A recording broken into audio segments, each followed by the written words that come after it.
इस प्रॉपर्टी पर, जो कि खाली प्रॉपर्टी है, जिसमें दो स्ट्रक्चर्स हैं जो कहीं पर भी ना तो किसी धार्मिक संरचना के रूप में रजिस्टर्ड हैं, ना ही किसी प्रकार से मान्यता प्राप्त है। उन स्ट्रक्चर्स को कुछ लोग मदरसा कहते हैं, कुछ लोग उसको नमाज स्थल कहते हैं, लेकिन उसका विधिक रूप से दस्तावेजों के अंतर्गत कोई अस्तित्व वर्तमान में नहीं है। That was a structure which was illegal.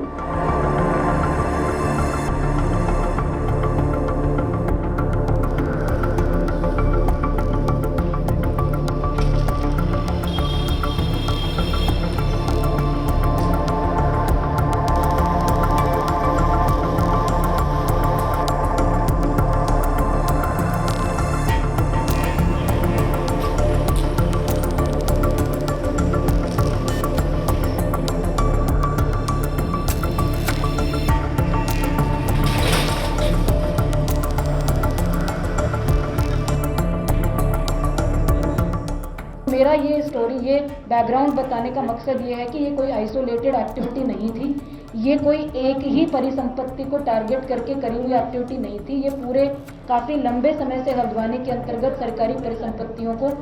अलग अलग क्षेत्रों में बचाने का, सुरक्षित करने का, अतिक्रमण मुक्त कराने का अभियान चल रहा है। उसी के क्रम में इस प्रॉपर्टी पर, जो कि खाली प्रॉपर्टी है, जिसमें दो स्ट्रक्चर्स हैं जो कहीं पर भी ना तो किसी धार्मिक संरचना के रूप में रजिस्टर्ड हैं, ना ही किसी प्रकार से मान्यता प्राप्त है। उन स्ट्रक्चर्स को कुछ लोग मदरसा कहते हैं, कुछ लोग उसको नमाज स्थल कहते हैं, लेकिन उसका विधिक रूप से दस्तावेजों के अंतर्गत कोई अस्तित्व वर्तमान में नहीं है। उनको हमने खाली कराया, जो ओपन स्पेस था उसका कब्जा ले लिया गया और एक नोटिस परिसंपत्तियों पर, स्ट्रक्चर्स पर चस्पा करा गया,